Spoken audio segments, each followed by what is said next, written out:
Relationships with your trauma-affected youth? Well, believe it or not, how you teach has a lot to do with that. One tool, multimodality, can give us insights into what students are passionate about. Knowing students' passions can fuel our relationships in support of achievement for trauma-affected youth.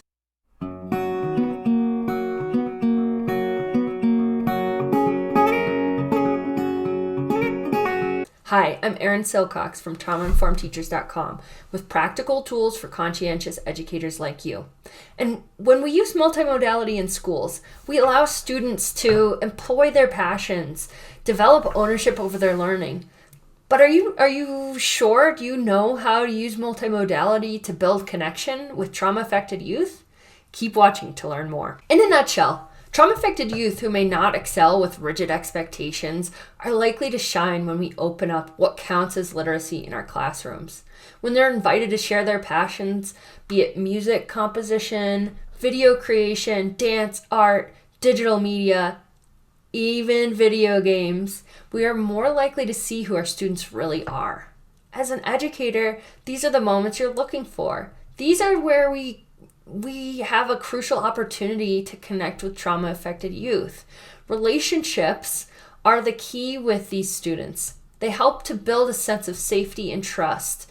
You can use what you learn about your students in your instructional planning.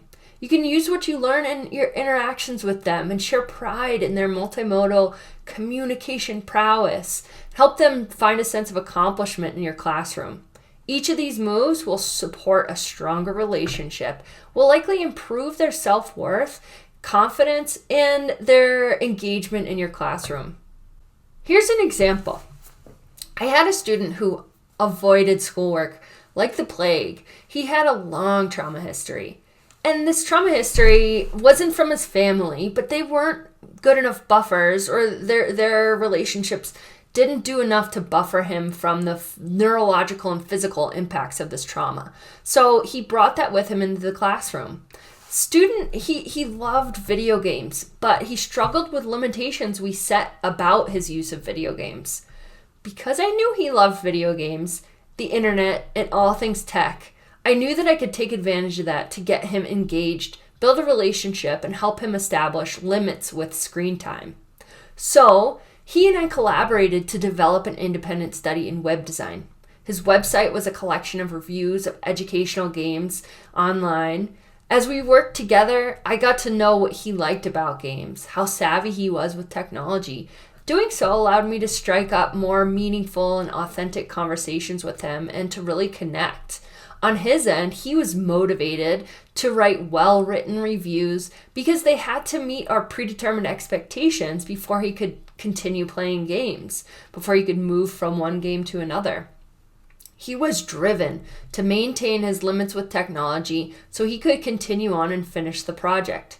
Together, we celebrated his growth with the limits we set and his amazing work, and our relationship flourished. It gave me leverage to really push him in the classroom and to remind him of what he was capable of doing and what quality work he could do, regardless of what venue he did it through. So working with trauma-affected youth requires us to build really meaningful relationships with them.